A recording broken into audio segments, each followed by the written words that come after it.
ఆధిపత్య పోరు అంటే సెకండ్ ప్లేస్ ఎవరికి రావాలనేది ఒక విశ్లేషకులుగా పాపిరెడ్డి గారు చెప్పింది అది నిజంగా కూడా వాస్తవమే. ఎందుకంటే ఇప్పుడు కాంగ్రెస్ పార్టీ అధికారంలో ఉంది కాబట్టి రేపు రాబోయే దీంట్లో మేము ముందా మీరు ముందా అనే రకంగా కూడా చెప్పడం జరిగింది. అండ్ మోర్ ఎవర్ మన రామ్మోహన్ గారు అన్నట్టు ఇప్పటివరకు బీజేపీ 1 సీట్ నుంచి 8 సీట్లకు రాగలిగింది తప్ప అంతకంటే ఇంకా ఏం లేదు అనేది బీజేపీకి వాళ్ళల్లో వాళ్ళు ఏదైతే కుమ్మలాటలు ఉన్నాయో అవి సరిచేసుకోవాలా. నిజంగా కూడా రాజాసింగ్ ఎవరు గెలవకున్నా ఆయన గెలుస్తుండే. అటువంటి ఆయనకి ఈరోజు సిఎల్పి ఇవ్వమంటే కూడా ఇవ్వలేదు. తర్వాత ఆయన కాన్స్టిట్యున్సీలో నాకు లోకల్ లీడర్లు కూడా నా వాళ్ళు కావాలంటే కూడా ఇవ్వలేని అనేది కూడా బీజేపీలో ఒక విభేదాలు ఉన్నాయి.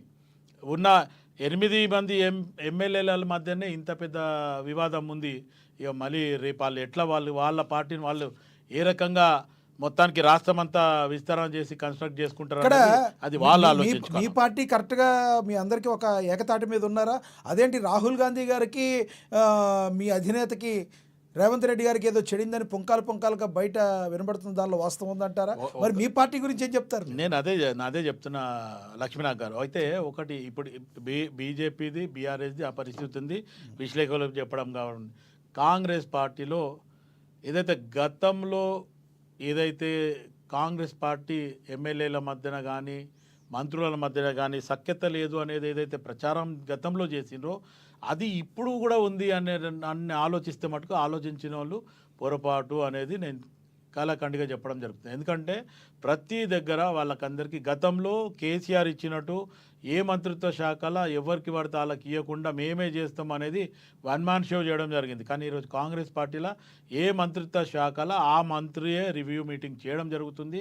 ఆ మంత్రిత్వ శాఖలో ఏం జరిగింది అనేది రేపు హైకమాండ్కి కానీ ముఖ్యమంత్రి గారికి కానీ ఆ నివేదిక ఇవ్వాల్సి వస్తుంది. కాబట్టి అది వాళ్ళు కలిసికట్టుగానే ఉన్నారు. ఇంకోటి అయితే 5 సంవత్సరాలు కూడా ఈ పాలనలో కూడా ఏమి ఇబ్బందులు రావు.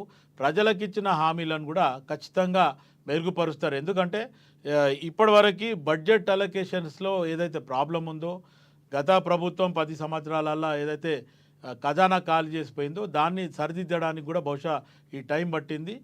నెక్స్ట్ ఏదైతే ప్రజలకు 2500 ప్లస్ రేషన్ కార్డు, తర్వాత ఏదైతే రైతు భరోసా ఏదైతే ఉందో అదే కౌలు రైతులకు కూడా ఏమో ఇస్తున్నారో అది కూడా ఖచ్చితంగా ఈ మార్చి లోపల అది అందరికీ వేస్తామని చెప్పి కూడా మొన్న మంత్రివర్గంలో ఒక నిర్ణయం తీసుకుంది. ముఖ్యమంత్రి గారు కూడా చెప్పడం జరిగింది, డిప్యూటీ సీఎం గారు డైరెక్ట్ చెప్పడం కూడా జరిగింది. అయితే ఒకటి ఏంటంటే ఆ బడ్జెట్ అలొకేషన్స్లో గతంకి ఇప్పుడుకు ఏ రకంగా మార్పులు చేయాలనేది కూడా ఇప్పుడు ప్రభుత్వం కూడా ఆలోచించి ఈ నిర్ణయం, ఎందుకంటే గతంలో ఇచ్చిన మేనిఫెస్టోలో పెట్టింది కానీ హామీలు ఇచ్చిన దాన్ని కానీ ఖచ్చితంగా మనం పూర్తి చేయాలి.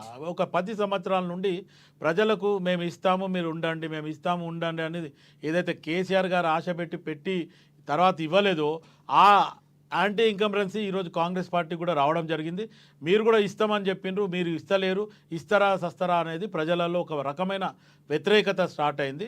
అంటే 10 సంవత్సరాలు వాళ్ళు ఇస్తామని వాళ్ళు ఇవ్వలేదు, మీరు సంవత్సర కాలం జరిగిపోయింది మీరు కూడా ఇస్తామంటుండి ఇవ్వలేదు అనేది ప్రజలలో ఒక ఆలోచన ఉంది. కాబట్టి ఆ ప్రజల ఆలోచన మేరకే ఈరోజు కాంగ్రెస్ పార్టీ ముందు వాళ్ళు ఆపోజిషన్ పార్టీలు కూడా చెప్పేది ఏంది, ఇప్పుడు మా రామ్మోహన్ అసొంటోళ్ళు కూడా ఏం చెప్తారు, మీరు 2500 ఇచ్చిరా శివన్న అంటుండ్రు. ఇప్పుడు అసొంటోళ్ళ మళ్ళీ రెండోసారి మాట్లాడకుండా 2500 రూపాయలు కూడా మహిళలకు గురినకి ఇస్తున్నామో అడుగురు ఇవ్వడానికి మొత్తం సన్నాహాలు జరుగుతున్నాయి. ఖచ్చితంగా నెక్స్ట్ మంత్ నుంచి 2500 వాళ్ళకి లేడీస్లో పడుతుంది. రైట్ మళ్ళీ వస్తాను. మనం వెంకటరెడ్డి గారితో మాట్లాడదాం. వెంకటరెడ్డి గారు.